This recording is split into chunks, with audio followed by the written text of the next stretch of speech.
복음이란 무엇인가? 또 5번째 시간입니다. 실천하는 복음. 특별히 오늘은 예배라고 하는 주제를 가지고 함께 말씀의 은혜를 나누도록 하겠습니다.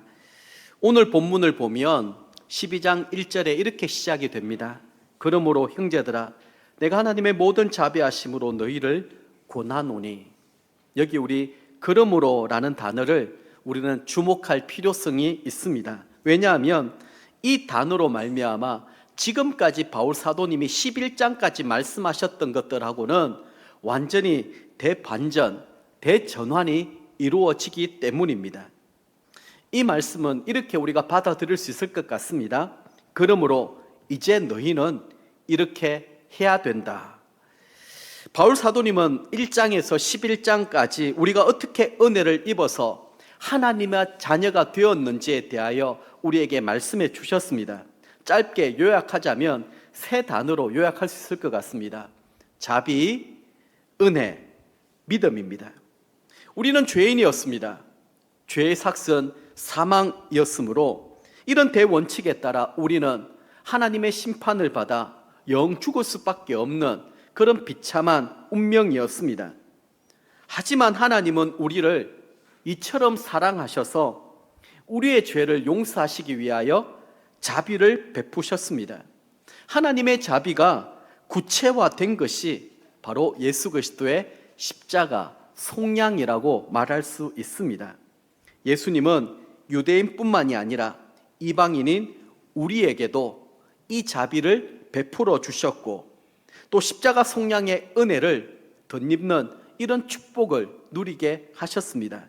그 결과로 우리는 예수 그리스도를 믿음으로 말미암아 원래 돌감람나무였는데 참 감람나무에 접붙임을 받게 되었고 이제 우리는 하나님 자녀로서의 삶을 이 특권을 누리며 살게 된 것입니다. 자, 그렇다면 이런 감당치 못할 은혜를 받은 자로서 이제 우리는 이 세상에서 어떻게 살아가야 될 것인가? 여기에 대한 주제, 여기에 대한 답을 로마서 12장 말씀에서 우리에게 주고 있는 것입니다. 그 시작이 바로 그러므로입니다. 12장부터는 구원받은 성도의 삶이 어떠해야 될 것인가?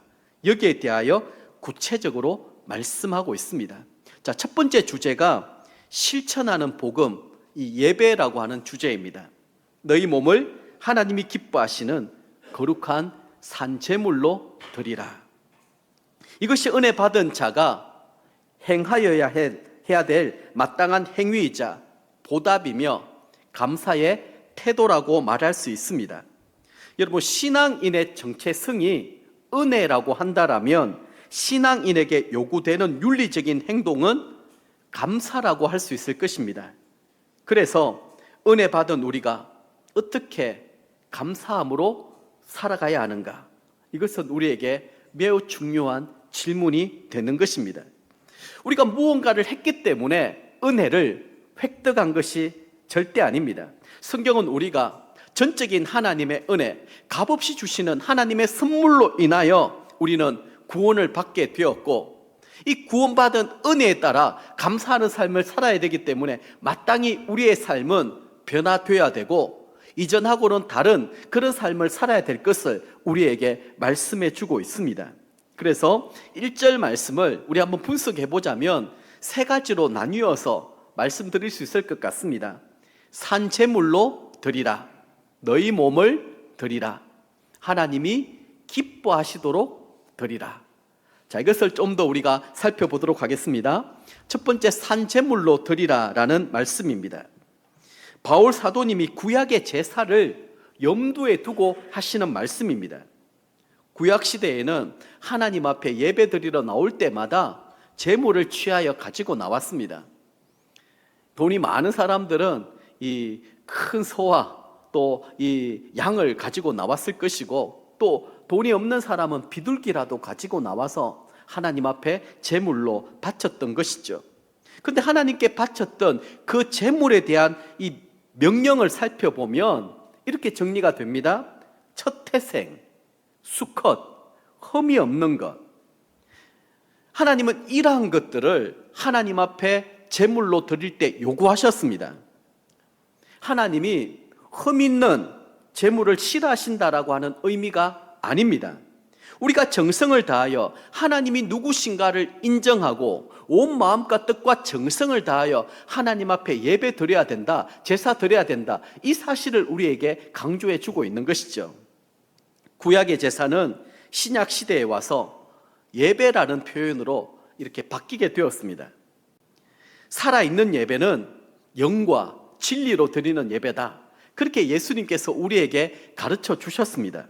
다시 말해서 하나님 앞에 온 마음과 뜻과 정성을 다하는 예배, 하나님께 모든 것들을 집중하고 하나님만 바라고 소망하는 그 예배, 그 예배가 영과 진리로 드리는 예배라고 말할 수 있을 것입니다. 그런데 교회에 나와서 우리가 예배하는 이 자리에 앉아 있지만 내 마음속으로 혹시라도 내가 하나님 앞에 예배를 드려준다, 이런 마음을 갖고 있다라면 그 죽은 예배입니다. 내가 아내 때문에 마지 못하여 끌려서 이 자리에 와서 예배 드리고 있다라면 그 예배 또한 죽은 예배입니다.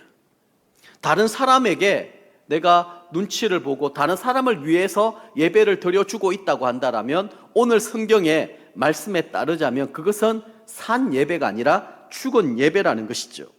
또 예배하는 자리에 앉아있지만 온갖 잡념에만 빠져있고 별 감흥이 없는, 감동도 은혜도 없는 예배를 드리고 있다라면 그 예배도 우리에게는 죽은 예배입니다.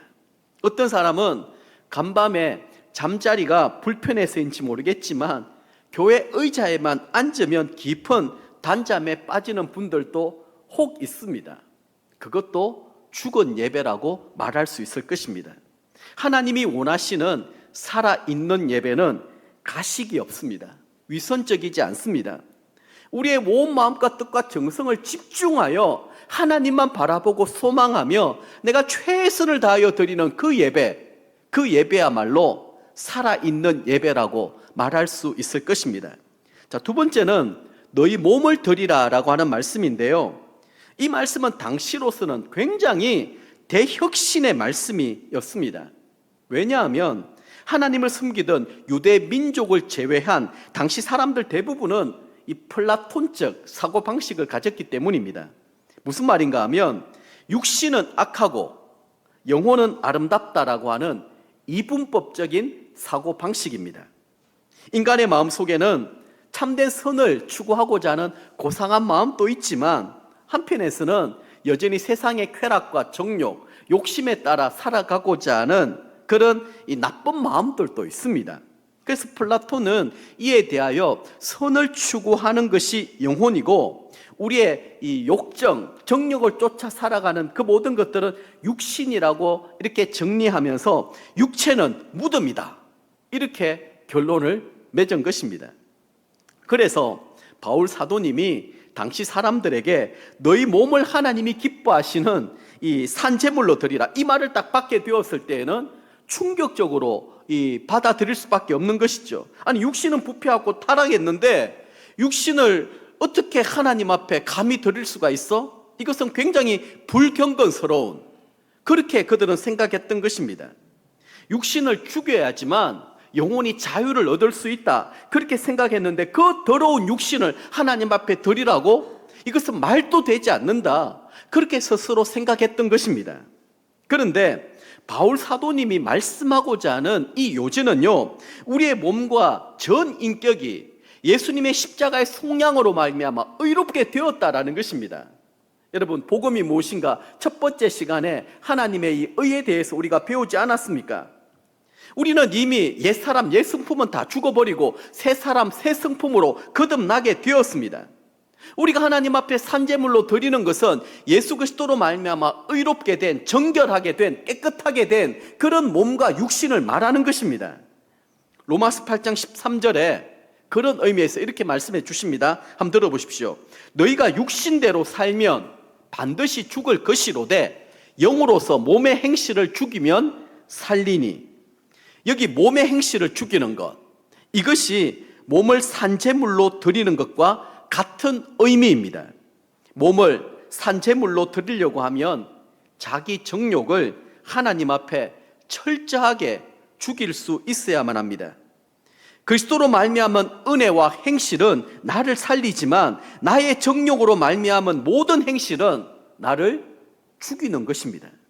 그래서 내 몸의 행실을 죽이고 예수 그리스도 안에서 나를 자꾸만 성장시켜 나가는 것, 그 적극적인 실천이 우리 몸을 산제물로 하나님 앞에 드리는 것이죠. 그래서 바울 사도님은 이런 고백까지 했습니다. 내 속에는 두 마음이 있는데 나는 내 육신을 쳐서 성령의 법에 복종시킨다. 이것이 우리 몸을 하나님 앞에 산제물로 드리는 행위입니다. 자, 세 번째는 하나님이 기뻐하시는 제사를 드리라인데요. 제사의 주도권은 나에게 있는 것이 아닙니다.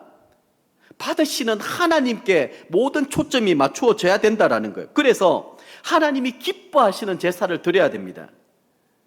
우리는 존경하고 사랑하는 누군가에게 이 선물을 준비할 때 어떻습니까? 상대방 입장을 우리가 충분히 고려해 봅니다. 무엇을 주면 기뻐할지, 평소에 이분이 어디에 관심이 있고 또 무엇을 원하시는지 한번 이 부분에 대해서 심사숙고해 보는 거예요. 마찬가지입니다. 하나님 앞에 예배 드릴 때에도 나 중심이 아니라 하나님 중심이 되어야 됩니다. 내가 어떻게 예배 드려야 하나님이 기뻐하실까? 하나님이 내게 원하고 바라시는 것이 무엇이 있을까? 그것을 깊이 생각하며 예배 드리는 거예요. 그리고 하나님 말씀을 들을 때에 하나님이 나를 통하여 하고자 하시는 일들이 무엇인지 여기에 집중하여 말씀을 듣다 보면 하나님이 내게 깨달음을 주시는 거예요. 성령님이 우리 가운데 역사해 주시는 거예요. 그러면 우리가 그 말씀에 순종하며 행하는 것, 이것이 하나님이 기뻐하시는 제사를 드리는 것이 되는 것입니다. 자, 그러면 이러한 것이 산제물로 우리의 몸을 하나님께 드리는 것이다, 이렇게 배웠습니다. 자, 그러면 영적 예배의 축복이라고 하는 주제에 대하여 한번 생각해 보도록 하겠습니다. 어떻습니까, 여러분? 오늘 제가 이 말씀을 딱 드리니까 읽고 묵상할 때 잘 알고 있는 말씀입니다. 그렇게 해야 되지요. 그런데 내 몸을 거룩한 산제물로 하나님 앞에 드려라? 굉장히 비장한 각오와 결단. 야, 그럼 나는 죽고 나는 어떻게 되는 거야? 뭔가 숨이 탁 넘어갈 듯한 답답한 마음이 들지 않습니까? 야, 신앙생활은 이런 거야? 야, 죽어야지만 예배 드릴 수 있다? 너무 비장하고 너무 부담스럽고 불편한 말씀처럼 들려집니다. 아마 이런 생각을 해볼 수 있을 것 같아요. 내가 이렇게 산제물로 하나님을 섬기게 되면 이제부터 나는 엄청난 손해를 보게 될 것이고 세상과는 완전히 결별해야 하는가? 이제부터 내 마음대로 할 수 있는 것은 아무것도 없는가? 하나님이 시키는 대로만 해야 되니까 와, 신앙생활이 너무 두렵고 부담스럽고 불편하고 고리타분하게 느껴지는 것입니다. 이런 마음 때문에 너희 몸을 하나님이 기뻐하시는 거룩한 산제물로 드리라, 진심으로 동의하고 순종하기가 힘들고 어려운 것입니다. 자, 그러면 하나님 앞에서 우리 자신을 거룩한 산제물로 드리는 것이 손해인지 축복인지 혹은 희생인지 영광인지 우리가 성경을 통하여 한번 살펴보면 좋겠습니다. 먼저 성경 인물 가운데 하나님 앞에서 자신을 산제물로 드린 사람이라고 한다면 여러분들은 어떤 분이 떠오릅니까? 아마 아브라함이 생각될 것 같습니다. 하나님은 그가 100세가 되어 이제 죽을 날이 얼마 남지 않았을 때에 약속하신 자식을 주셨습니다. 자그마치 25년의 세월이 걸렸습니다. 너무 감격하며 또 감사하며 이 아들을 애지중지 키워냈습니다. 그런데 어느 날 갑자기 이 금지옥엽과도 같은 이 귀하고 귀한 아들, 내 목숨보다도 더 소중한 이 아들을 번제로 바치라고 명령하신 거예요. 그 모리아산에 이 아들을 번제로 바친다? 여러분 납득할 수 있습니까? 이해할 수 있습니까? 여러분 같으면 칼을 가지고 그 아들의 배를 가를 수가 있겠습니까? 너무 끔찍하고 어떻게 하나님께서 이런 명령을 내게 내리실 수가 있는가? 아마 대부분의 사람들은 참 순종하기 힘들고 어려운 일들이었을 것입니다. 하지만 아브라함은 어떤 마음을 가졌느냐? 죽은 것과 같았던 자신과 이 사라의 몸에서 하나님이 생명을 태어나게 해주셨다고 한다라면 설사 이 아들을 번제로 바쳐 죽인다 할지라도 하나님은 이 아들을 다시 살려낼 것이다, 이런 믿음이 있었습니다. 그러니까 하나님 앞에 주저하지 아니하고 고민하지 아니하고 이삭을 기쁜 마음으로 번제로 드렸던 것이죠. 사실 이삭을 번제로 드렸다 이 말은 아브라함 자신이 하나님 앞에 산 제물이 되어서 올려드린 것이나 마찬가지입니다. 여러분, 차라리 내가 죽는 게 낫지 내 손으로 어떻게 자식의 그저 목숨을 거둘 수가 있겠습니까? 내 대신 어떻게 자식을 제물로 하나님 앞에 바칠 수 있겠습니까? 그런 부모는 아마 아무도 없을 것입니다. 자, 그렇다면 아브라함이 하나님 앞에 이런 산제사를 드렸기 때문에 가난해졌을까요? 완전히 망해서 이 세상에서 이 볼품 없이 그렇게 살았습니까? 그렇지 않았습니다. 그 이후의 삶이 이 아브라함에게는 놀라운 하나님의 축복과 은혜가 부어졌던 거예요. 이게 하나님의 테스트였다, 그렇게 말씀하셨습니다. 그 누구보다도 가장 축복되고 복된 인생을 살았습니다. 우리는 믿음의 조상, 축복의 이 근원, 열국의 아비, 이런 얘기들을 많이 하지 않습니까? 아브라함 하면 복의 근원, 가장 이 세상에서 복을 많이 받은 사람이다, 그렇게 떠올리게 되는 것이죠. 이 세상에서 결단코 그는 실패하지 않았습니다. 자신을 하나님 앞에 산제물로 올려드렸기 때문에 이런 엄청난 축복을 하나님께 받게 된 것이죠. 그래서 우리는 하나님 앞에 자신을 바치는 일들에 대하여 때로 이런 생각들을 할 때가 많이 있습니다. 내 소유를 다 빼앗기게 되고 내가 즐기고 누렸던 모든 것들을 다 포기해야 되는가? 막 그러다 보면 내 마음속에 부담감, 불편함, 그리고 마음에 참 이렇게 고민들이 많이 생길 수밖에 없는 거예요. 근데 그것은 여러분, 하나님 주시는 마음이 아닙니다. 사단이 주는 잘못된 생각이지요. 하나님 앞에서 자신을 산제물로 드린다, 이 말은 나 중심에서 하나님 중심의 삶으로 옮기는 것을 말하는 것입니다. 나의 옛사람, 옛성품은 이제 완전히 죽고 새사람, 새 성품으로 살아가는 것을 말하는 것입니다. 우리가 신앙에 실패하는 이유는 다른 데 있지 않습니다. 내 삶의 중심을 하나님께 두지 않고 여전히 내 자아에 두기 때문입니다. 그 결과 나의 욕심과 정욕, 그리고 세상에 대한 열망이 또다시 나를 지배하게 되는 것입니다. 저 또한 앞에도 말씀드렸습니다만 이 말씀을 읽고 묵상할 때마다 참 많이 부담이 되고 불편하고 좀 힘들었습니다. 하나님께 내 몸과 마음을 다 드리고 나면 나는 이제 무엇으로 살지? 이제부터 하나님께 끌려다니면서 세상을 완전히 떠나야만 하는가? 등지고 살아야 되는가? 하나님은 우리의 일에 너무 일일이 간섭하시고 올가매시려고 하는 것 아닌가? 내게 자유로 무엇이 있느냐? 자꾸 이런 생각들이 드는 거예요. 이런 못마땅한 생각들을 했던 적이 있었습니다. 그러다 보니까 신앙생활이라는 것 자체가 너무 고리타분하고 답답하게 느껴지는 것입니다. 그런데 지금 생각해 보면 당시 저의 신앙이 너무나도 얕고 어리석었다라는 것이죠. 자, 이 말씀을 묵상하면서 어린 시절에 이 하나 기억이 딱 떠올랐습니다. 어릴 때 이 교회에서 예수 사랑하시면 이 찬양을 참 많이 불렀더랬습니다. 가사가 이렇지요. 예수 사랑하심은 거룩하신 말일세, 우리들은 약하나 예수 권세 많도다. 자, 이렇게 시작하는 이 곡을 당시에 제 친구들이나 좀 짓궂은 이 아이들이 이렇게 개사해서 불렀습니다. 어떤 사건을 염두에 두고 불렀던 노래를 한번 들어보십시오. 예수 사랑하려고 예배당에 갔더니 눈 감으라 해놓고 신발 훔쳐가더라. 왜 이런 얘기가 나왔냐 하면 당시 80년대 이 예배당은요, 이 신발을 벗고 들어가는 곳이 대부분이었습니다. 네, 그때가 또 막 교회가 엄청나게 또 이렇게 다음 세대가 저절로 부흥했던 때였죠.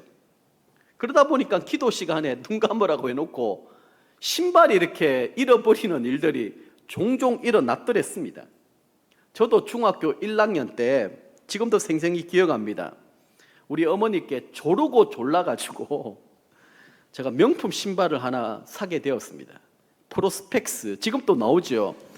그전에는 스펙스밖에 없었습니다. 그 스펙스가 이제 프로스펙스까지 나오게 된 거예요. 9,800원에 그것을 제가 샀습니다. 얼마나 제가 좋았겠습니까? 사실 그 위의 단계가 나이키, 아디다스였고요.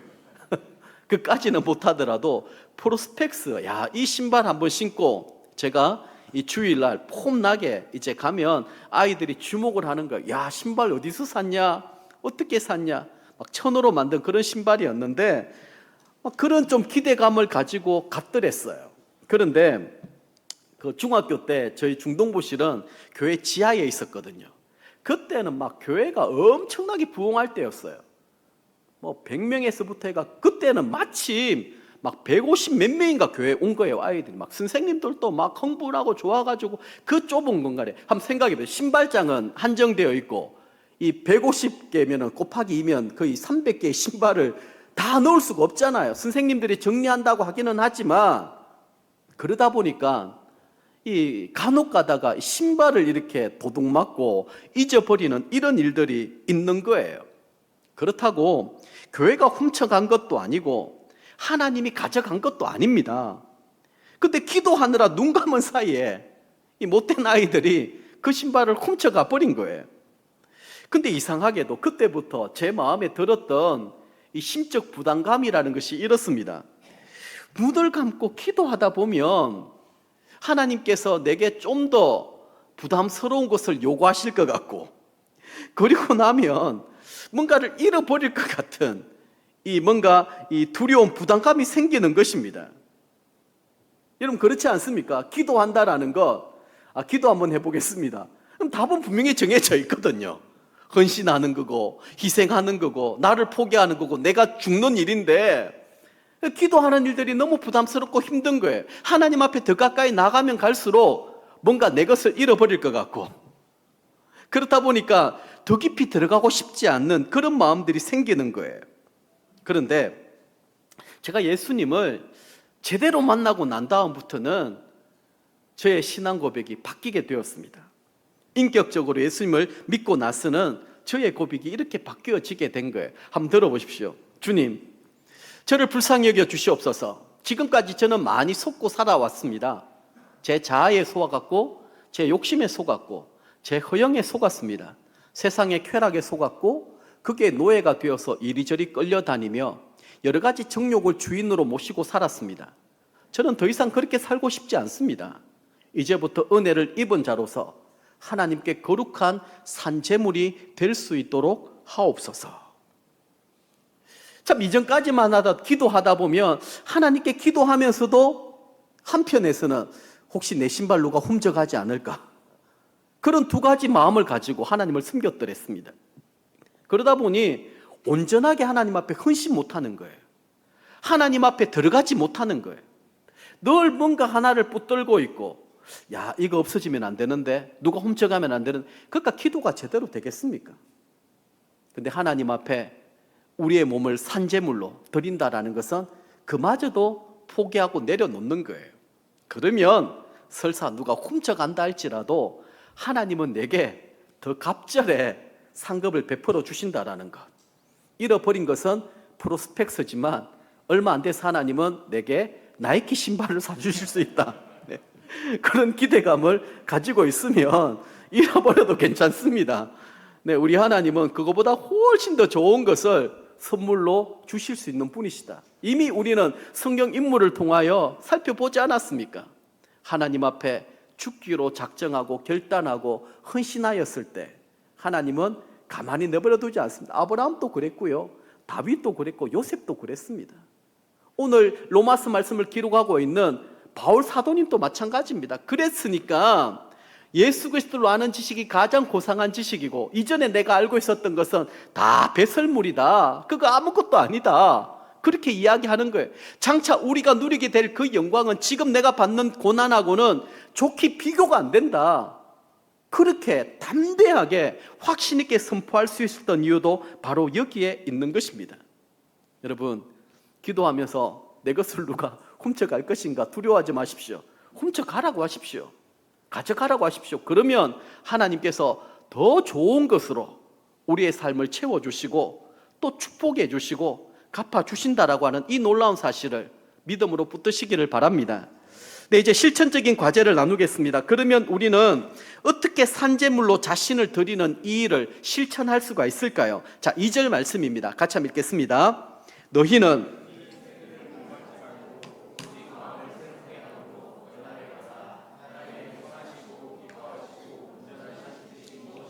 분별하도록 하라. 자, 이 말씀은 점층적으로 세 가지 실천적인 과제를 담고 있습니다. 첫 번째는 뭐냐? 이 세대를 본받지 말라라는 거예요. 이 말은 세상과 등지면서 속세를 떠나 살아라 이 말이 아닙니다. 세상 사람들이 살아가는 스타일, 추구하는 것, 그 가치관에 따라 살지 말라라는 거예요. 우리는 세상에 끌려다니는 사람들이 아니라 세상을 다스리고 정복하라고 하는 그 사명을 받았습니다. 우리의 새 생명의 기초는 예수 그리스도시고 우리의 삶의 목적은 하나님의 영광입니다. 하나님의 영광 안에 들어가게 되면 엄청난 축복과 은혜가 그 가운데 넘쳐나는 거예요. 그러면 우리는 세상 가운데 빛과 소금된 역할을 잘 감당할 수 있는 것이죠. 오늘 이 시간에 한번 이렇게 자신에게 물어보시면 좋겠습니다. 무엇이 나를 이끌고 내 삶을 주도하고 있는가? 하나님의 사랑과 그리스도의 능력인가? 아니면 여전히 세상의 쾌락, 즐거움, 성공인가? 이것을 바라보면서 내가 정말 붙들어야 될 것이 무엇인가? 이 세상을 본받는 것이 아니라 우리는 하나님 나라 백성이 되었고 하나님 나라 백성으로서의 가치와 그 의미에 따라 살아가야 된다는 것입니다. 자, 두 번째는 변화를 받으라 이 말씀입니다. 마음을 새롭게 해서 이 세대를 따르지 말고 날마다 우리의 마음의 변화를 받아야 된다 이 말씀을 강조하고 있습니다. 지금까지는 세상 스타일, 습관, 생활 방식에 젖어서 그렇게 살아왔습니다. 그런데 이제는 예수 그리스도가 내 삶의 주인이 되심으로 말미암아 새로운 삶의 방식을 따르게 되는 것입니다.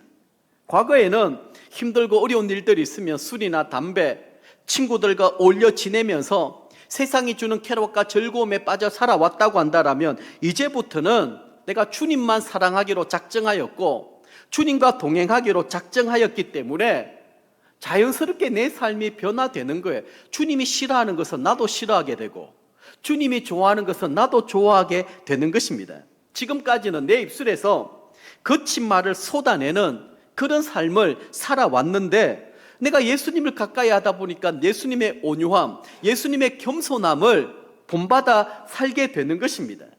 남을 비난하고 욕하고 헐뜯는 습관에서 이제부터는 그 사람을 존중하고 이해하며 사랑하는 사람으로, 용서하는 사람으로 변화되는 것입니다.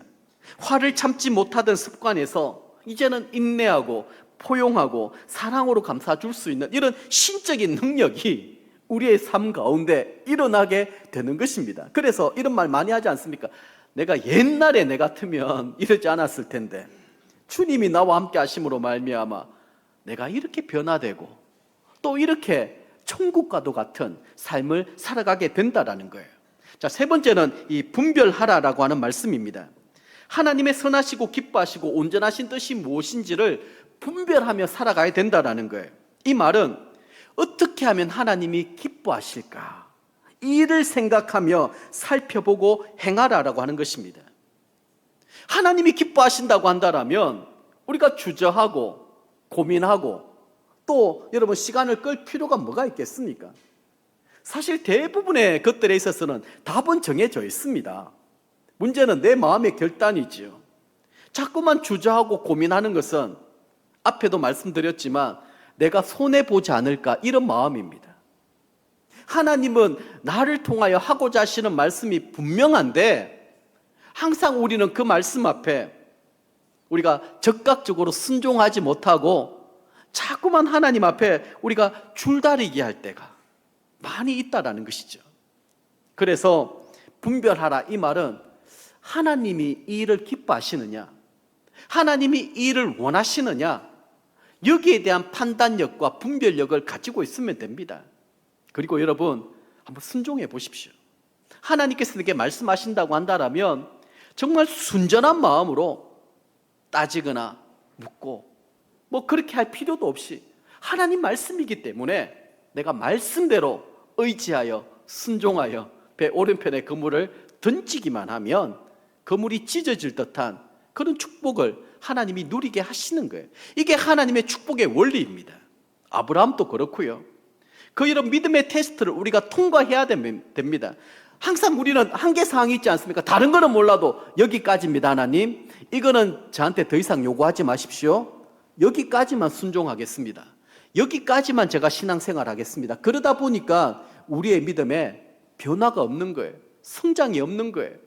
뭔가 다이나믹한 하나님의 기적과 역사를 체험하지 못하는 것입니다. 왜냐하면 내 스스로 어느 영역까지 딱 들어가면 그때부터는 내가 주인 행세를 하려고 하기 때문이에요. 하나님이 기뻐하신다고 하신다라면 그저 순종하면 되는 것입니다. 우리 집의 막내 찬은이가 6살 때 만나서 7살에 저희 집에 오게 되었고요. 그리고 이제 한 2년 정도 이렇게 되어 갑니다. 얼마나 감사하고 얼마나 우리에게 축복인지 모릅니다. 사실은 이 갓난아이도 아니고 이 연장아이라고 하거든요. 한 6살 이렇게 되면 참 이렇게 와서 적응하는 게 쉽지 않은 일입니다. 다 말리고 또 염려하고 하는 그런 일들이고요. 뭐 저희 아버지조차도 막 심하게 반대하셨습니다. 앞으로 너희 노후도 있고 한데 언제까지 아이 뒤치다꺼리 하면서 그렇게 살려고 하느냐. 그런데 저나 아내나 또 우리 찬미가 함께 가정 예배를 드리고 기도하면서 하나님의 음성을 듣는데 동일하게 주시는 마음은 하나님이 기뻐하신다라는 거예요. 우리가 적어도 우리가 천국 문 앞에서 주님을 만나면 하나님 너무 기뻐하실 것 같아. 그거 하나밖에 없었습니다. 그래, 하나님이 기뻐하신다. 다른 생각하지 말자. 이후에 일어날 일들은 하나님이 책임져 주실 거다. 하나님이 기뻐하시고 원하시는 게 분명하고 확실하고 하다고 한다면 고민하는 것 자체가 이거는 시간 낭비다. 그리고 순종하였더니 지금도 주시는 마음이 뭐냐 하면 야, 찬은이는 우리 가정에 하나님의 블레싱이라는 거예요. 하나님의 축복이고 하나님의 선물이라는 것입니다. 시간이 가면 갈수록 저희들은 더 많이 여기에 대한 확신이 있습니다. 여러분 안 믿으실지 모르겠지만 지금까지 단 한 번도 우리 찬은이가 저희 가정에 온 것에 대해서 후회하거나 왜 그렇게 결정했을까 생각한 적이 단 한 번도 없습니다. 이 아이가 우리 가정에 안 왔으면 어떻게 되었을까?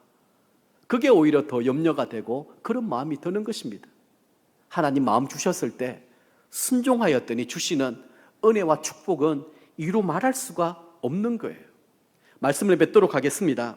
우리의 대적 마귀 사단은요, 에덴 동산에서 선악과로 하와를 유혹할 때 어떤 말로 유혹했습니까? 선악과를 먹으면 눈이 밝아져서 하나님처럼 될까봐 하나님이 금지하신 거야. 어떻습니까, 여러분? 거짓말이지요. 이렇게 우리로 하여금 하나님과 줄다리기 하도록 속이는 것이 사단입니다. 우리 마음속에 그런 사단의 장난이 시시때때로 일어나고 있습니다. 이게 마치 성령님이 내게 주시는 음성인 것처럼 그렇게 자기 합리화를 시킬 때가 있습니다. 요나가 그랬지 않습니까? 니느웨로 가야 되는데 불순종했습니다. 그런데 항구에 내려갔더니 이 다시스로 가는 배가 딱 있는 거예요. 야, 하나님의 응답이다. 하나님의 인도하십니다. 스스로 그렇게 생각할 때가 참 많이 있습니다. 하나님은 우리와 대결 관계에 계시는 분이 절대로 아닙니다. 우리가 하나님의 임재 가운데 온전히 들어가기만 하면, 하나님의 영광 가운데 들어가기만 하면 우리 하나님이 얼마나 크고 위대하신 하나님이신지 우리는 깨닫게 됩니다. 내 생각이, 그리고 내가 지금까지 생각했던 모든 것들이 얼마나 초라하고 부끄럽고 작은 것인지를 깨닫게 되는 것이죠. 저는 우리 성도님들 다 한번 데리고 그랜드 캐니언을 한번 좀 보겠으면 좋겠습니다. 저는 39살 때 처음으로 외국을 나갔었거든요. 유학을 가서 면허증을 따고, 제가 처음으로 간 곳이 항상 LA 저기 면허증을 따면 딱 가는 코스가 있습니다. 3대 캐니언을 딱 보는 거예요. 그 LA 동부 지역에 보면 그랜드 캐니언, 그리고 또 브라이스 캐니언, 자이언트 캐니언입니다. 한 LA에서 한 5시간, 4-5시간을 이렇게 차를 운전해서 가면 도대체 이 캐년이 어디 있는지 뭔지 감이 안 올 때가 있어요. 굽이 이 길을 따라가다 보면 어느 이제 이 지점에 딱 도착을 해서 이제 그 뷰 포인트가 있지 않습니까? 거기 딱 올라서는 순간에 깜짝 놀랐어요. 와, 이런 세계가 있나? 이거는 사진으로 TV로 보는 거하고는 달라요. 그때 하나님이 제게 머리를 딱 때리면서 하시는 말씀이 이런 음성으로 들려졌어요. 까불지 마. 적어도 나 이런 하나님이야. 그 자리에서는 그 하나님의 위대하심, 하나님이 행하시는 그 놀라운 일들을 찬양하지 않을 수가 없는 거예요. 내가 얼마나 작고 작은 존재였는지, 그러다 보니까 하나님을 더 신뢰하고 더 믿음으로 의지할 수가 있는 것입니다. 여러분, 내가 보는 게 전부 다가 아니에요. 내가 듣는 게 전부 다가 아니고요. 훨씬 더 큰 세계가 있습니다. 훨씬 더 하나님은 우리가 생각하는 그 이상으로 위대하고 큰 일을 행하시는 분이십니다. 그래서 지금 내가 원하는 대로 일들이 진행되지 않는다고 해서 하나님과 줄다리기 하려고 하지 마십시오. 우리와 경쟁 관계에 있는 분이 아니십니다. 하나님께 우리가 적어도 거룩한 산제물로 하나님께 온전히 드릴 수만 있다라면 그때부터 하나님이 우리의 삶을 책임져 주십니다. 그때부터 하나님이 우리의 삶을 축복의 여정으로 인도해 주신다라는 거예요. 그러나 결정적인 순간에 또 내가 주인 노릇하려고 하는 거예요. 하나님, 이건 아닌 것 같습니다. 여기서부터는 내가 좀 한번 해야 되겠습니다. 하나님, 좀 간섭하지 마십시오. 내가 여기까지는 순종하겠지만 이거는 아닌 것 같아요. 이럴 때가 얼마나 많이 있는지 모릅니다. 그게 우리의 신앙을 하나님 앞에 좀 더 가까이 가는데 걸림돌이 되게 만드는 거예요. 예배는 드리고 섬기기도 섬기면서 결정적인 순간에서는 딱 내가 또다시, 이미 우리는 하나님 앞에 산제물로 드려서 죽어버렸는데 또다시 살아서 움틀거리고 있는 거예요. 내 자존심이 될 수 있고, 내 고집이 될 수 있고, 내 경험이 될 수 있고, 내 생각이 될 수가 있는 것입니다.